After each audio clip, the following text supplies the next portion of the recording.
Hai, Assalamualaikum semua. Saya akan perkenalkan diri saya dahulu. Saya diberi nama Jowati binti Johari, tapi boleh panggil saya Jojo. Untuk adik-adik semua, boleh panggil saya Kak Jojo. Dan Kak Jojo akan bahasakan diri Kak Jojo sebagai Kak Jojo mulai pada saat ini. Kak Jojo belajar di Fakulti Pendidikan Universiti Kebangsaan Malaysia daripada tahun 1994 ke 1998. Jadi Kak Jojo bergraduate pada tahun 1998. Kak Jojo mendapat Bachelor of Education Teaching English as a Second Language. Maksudnya Kak Jojo ni seorang cikgu lah. Kemudian Kak Jojo menyambung pengajian sarjana di Fakulti Bahasa. Pada masa itu kita ada di UKM, kita ada Fakulti Bahasa. Dan pada tahun 2000 Kak Jojo bergraduat untuk pengajian Masters ataupun sarjana Kak Jojo. Dan seterusnya sekarang Kak Jojo berkhidmat di Universiti Pertahanan Nasional Malaysia, Kem Sungai Besi, sebagai seorang tenaga pendidik di Pusat Bahasa di sini. Dan kalau ikutkan, banyak benda yang Kak Jojo nak kongsikan berkenaan dengan artis Sukma itu sendiri. Terlalu banyak benda yang baik, yang manis, yang positif yang Kak Jojo dapat, yang Kak Jojo pelajari daripada pengalaman Kak Jojo di artis Sukma Universiti Kebangsaan Malaysia. Tapi sebelum tu, mungkin adik-adik nak tahulah macam mana kita nak jadi ahli artis Sukma. Jadi sebenarnya apabila adik-adik memasuki pengajian tinggi di mana-mana universiti sekalipun, adik-adik akan diberi pilihan untuk masuk ataupun bersama-sama dengan aktiviti-aktiviti kelab ataupun co-curriculum. Jadi adik-adik boleh pilih mana yang adik-adik minat. Kak Jojo bagaimana bermulanya dalam artis Sukma ni adalah apabila Kak Jojo masuk pada tahun 1 tu, Kak Jojo tak ada pilihan lain pada masa itu sebenarnya. Ini cerita benar ni. Tak ada pilihan lain melainkan kelab tarian pada masa itu. Tapi apabila Kak Jojo dah masuk dalam kelab tarian artis Sukma, Kak Jojo jatuh cinta. Bukan kerana kelab tarian ni glamour ke, bukan, tapi kerana ukhuwah, kerana persahabatan, kerana persekitaran yang sangat membantu Kak Jojo untuk menjadi apa Kak Jojo sekarang ini sebenarnya. Jadi bila adik-adik memilih untuk masuk kelab, tak semestinya adik-adik kerana terpaksa, walaupun Kak Jojo pada asalnya tak ada pilihan lain, tapi hasilnya sangat-sangat memberangsangkan. Jadi bila adik-adik pilih kelab tu, pilih kelab yang pertama sudah semestinya mengikut apa yang adik-adik minat. Sebab kalau adik-adik terpaksa tapi tak minat, lepas tu tidak mahu mencuba, menyerah kalah, takkan jadi juga. Jadi bila adik-adik dah berminat, dah masuk, pastikan adik-adik melibatkan diri secara aktif. Ini yang paling utama. Sebab kalau tak aktif, tidak akan membawa kita ke mana-mana.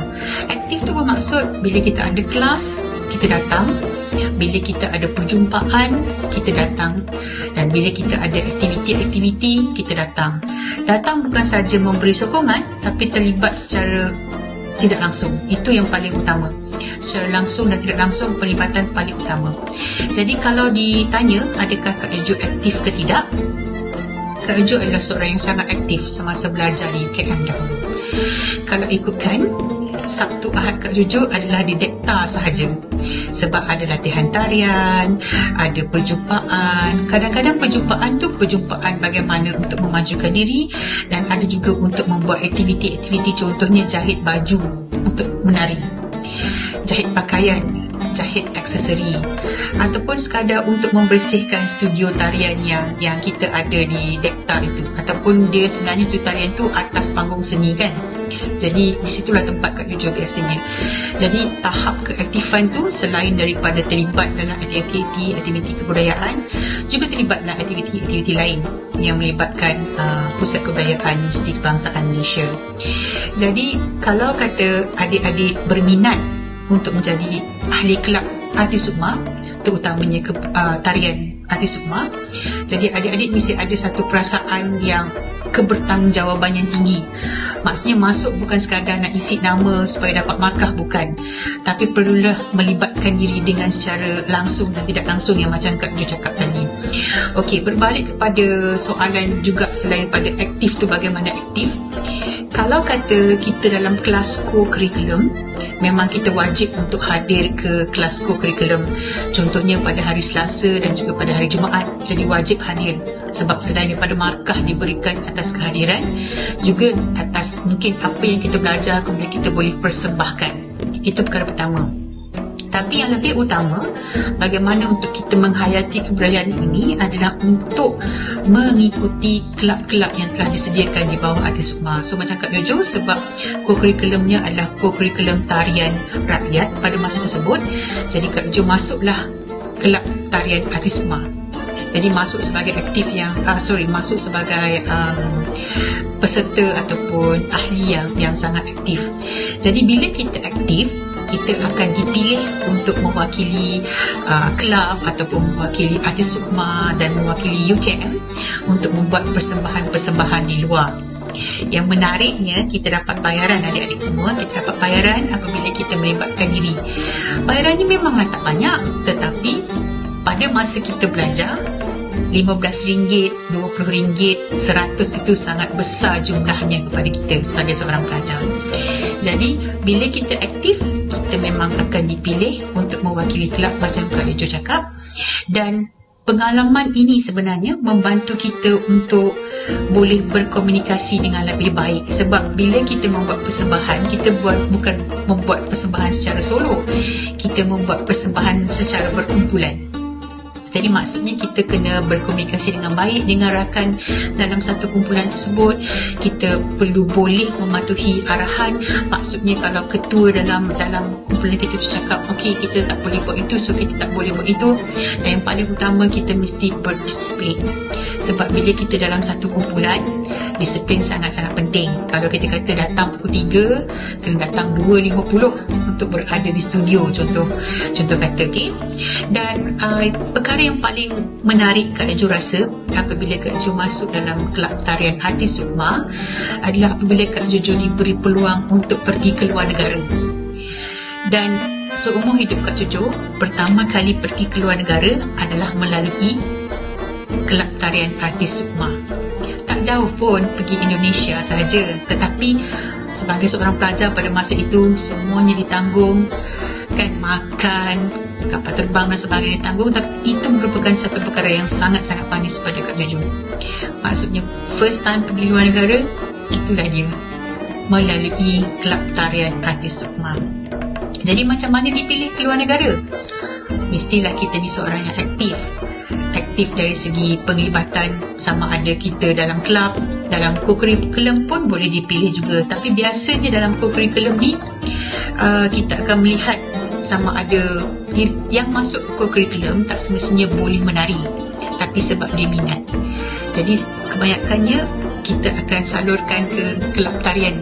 Jadi dalam kelab tarian ni biasanya memang kalau macam kita baru pertama kali menari, kita akan mengambil masa lah untuk belajar steps dan sebagainya, nak dengar muzik, nak faham muzik dan sebagainya. Tetapi kalau kita memang dah boleh menari, masuk kelab, memang possibility-nya sangat tinggi untuk kita dipilih mewakili kelab Artis Sukma lah. Sebab kita memerlukan ramai penari-penari, kadang-kadang bukan satu show atau dua show dalam satu minggu. Ini pengalaman Kak Jojo lah. Jadi memang ada peluang itu, sentiasa ada. Dan percaya kepada rezeki lah. Ini paling penting. Janganlah kalau kita marah kalau kita tak terpilih. Tak semestinya kita tak terpilih langsung untuk show-show yang akan datang. Jadi kena bersabar, kena banyak-banyak bersabar. Okey, selain daripada pergi ke luar negara, Kak Jo juga banyak kenal dengan orang-orang ataupun mereka-mereka budayawan yang sangat baik ataupun yang sangat terkenal dalam bidang masing-masing. Kak Jojo pernah belajar dengan arwah Khatijah Awang, iaitu seniman negara, yang mana beliau arwahnya merupakan seorang primadona makyung. Jadi Kak Jojo memang belajar untuk tarian makyung dengan arwah Khatijah Awang. Jadi ini Kak Jo rasa pengalaman yang takkan Kak Jo lupakan. Sebab Kak Jo bukan berasal daripada Kelantan, bahasanya Kak Jo tak pandai nak tiru, tapi Kak Jo boleh menari makyung. Apa yang Kak Jo belajar daripada arwah Khatijah Awang ni lah. Jadi ini pengalaman yang Kak Ejo rasa yang paling antara yang menarik lah semasa Kak Ejo di kelab tarian Hati Sukma. Dan selain daripada itu juga, selain daripada pergi ke luar negara, kenal dengan budayawan-budayawan, yang paling penting Kak Jo rasa dia membina satu keyakinan dalam diri Kak Jo untuk menjadi lebih baik. Sebab bila kita dalam kumpulan, bila kita keluar daripada UKM, membawa nama UKM untuk membuat persembahan kebudayaan, kita membawa image, bukan image kita saja, kita membuat image universiti. Jadi kita belajar untuk menjaga diri, menjaga nama dan sebagainya. Kak Jo ingat ada satu masa tu kami Kelab Hati Sukma, tarian Hati Sukma UKM membuat persembahan di Subang Perit. Jadi Subang Perit tu adalah satu mall, shopping mall. Jadi masa tu ada stage yang diletakkan di tengah-tengah laluan orang nak shopping di kanan tu. So masa tu kita menari, semua orang berhenti tengok kita menari. So masa tu kita kawal diri untuk tidak rasa malu, untuk tidak rasa bersegan dan sebagainya. Kita belajar untuk membina keyakinan dalam diri. Maksudnya tujuan kita adalah untuk mempersembahkan tarian, untuk menjaga kita kata budaya kita yang sepatutnya kita pertahankan. Jadi masa tu Kak Jo ingat kita orang menari inang, tarian inang. Jadi memang inang ni stepsnya sangat lemah lembut dan sebagainya. Musiknya pun klasik lah, kita kira klasik. Jadi Kak Jo ingat masa tu semua orang macam tengok, Kak Jo perasan semua orang macam ada yang gelak-gelak, tapi kita belajar untuk tidak gelak balik ataupun tidak marah dan sebagainya. Sebab tujuan kita adalah untuk membantu masyarakat sekeliling untuk lebih memahami budaya kita sendiri. Kalau kita tak buat, siapa lagi yang akan menjaga ataupun membangunkan budaya yang kita ada, ataupun simpan, preserve dan juga maintain, kekalkan budaya yang kita ada. Jadi bila kita bercakap tentang berjumpa dengan masyarakat luar, macam Kak Jo cakap tadi, keyakinan kita perlu tinggi. Keyakinan tu sebab bila kita keluar, kadang-kadang mungkin ada orang yang akan tanya, tadi menari tarian apa? Jadi bila kita boleh menjawab dengan baik, secara tak langsung, kemahiran bercakap, kemahiran berkomunikasi juga sangat-sangat dititik beratkan. Jadi di situ saja kita dah dapat melihat, dapat melatih diri kita untuk berkeyakinan, untuk berkomunikasi dengan masyarakat luar. Dan apa yang Kak Tuju rasa berkenaan dengan semua kemahiran yang Kak Jo belajar semasa Kak Jo dalam kelab tarian Hati Sukma, Kak Jo sebenarnya dapat aplikasikan dalam kerjaya Kak Jo sekarang. Kak Jo mengajar pelajar. Jadi kadang-kadang apabila Kak Jo melihat kepada pelajar yang agak malu untuk bercakap dan sebagainya, jadi Kak Jo akan buat some sort of role play. Bukanlah suruh dia menari, tapi Kak Jo akan suruh dia macam berlakon, in the sense that macam tunjukkan, bagi situasi. Dan itu sebenarnya situasi ni kadang-kadang ada yang juga berkait rapat dengan apa yang Kak Jo belajar masa di UKM dahulu. Contohnya, sebab ada satu kursus yang Kak Jo ajar ni, tajuk kursus ataupun nama kursus tersebut adalah Culture and Development. So apa yang pelajar perlu tahu tentang budaya masyarakat Indonesia, apa yang Kak Jo belajar dulu, sedikit sebanyak Kak Jo salurkan dalam kursus yang Kak Jo ajar sekarang. Dan dari aspek keyakinan, dari aspek berkomunikasi, dari aspek disiplin yang paling utama sekali, 3 perkara ni yang Kak Jo applykan ataupun aplikasikan dalam kursus ataupun kelas yang Kak Jo ajar sekarang. Dan apa yang Kak Jo boleh kongsi kepada adik-adik semua, sekarang ni dunia terlalu pantas dengan teknologi. Jadi kadang-kadang adik-adik mungkin kata, tak apa, tak payah belajar begini-begini, sebab kami boleh rujuk kepada YouTube, kami boleh rujuk kepada Wikipedia.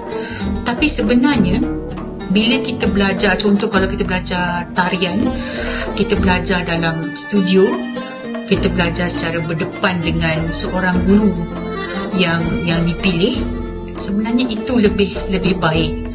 Kerana bila kita bercakap tentang kemahiran menari, bila kita dapat tengok betul-betul depan mata, baru kita nampak sebenarnya bagaimana pergerakan itu sepatutnya disampaikan. Bukan kata tak boleh belajar melalui YouTube, tapi kadang-kadang jiwa tu tak ada, feel tu. Kita hanya tengok, and then kita dengar, and then kita kira, okay, 1, 2, 3, 4, 5, 6, 7, 8, 1, 2, 3, 4, 5, 6, 7, 8. Tapi kalau kita dalam studio, kita feel, sebab muzik tu akan sampai pada kita, kita dengar sendiri dengan telinga kita dengar, and then mata kita melihat gerakan tu, and then kita cuba bersama-sama dengan guru tu. Dan kalau macam kata salah, dan guru tu akan betulkan pergerakan kaki, okey, berapa jaraknya, sekian-sekian, angkat tangan tinggi mana dan sebagainya. Jadi nasihat Kak Jojo untuk adik-adik, selain daripada kita nak penuhkan kita punya credit hours, kita panggil kan, kita nak penuhkan credit hours kita, apabila adik-adik masuk ke co-curriculum dan seterusnya memilih kelab, Kak Jojo nak menasihatkan supaya adik-adik kekal aktif, kekal bersemangat dan kekal positif dalam kelab tersebut sampai adik-adik semua habis belajar. Perkara ni penting sebenarnya. Kerana apa?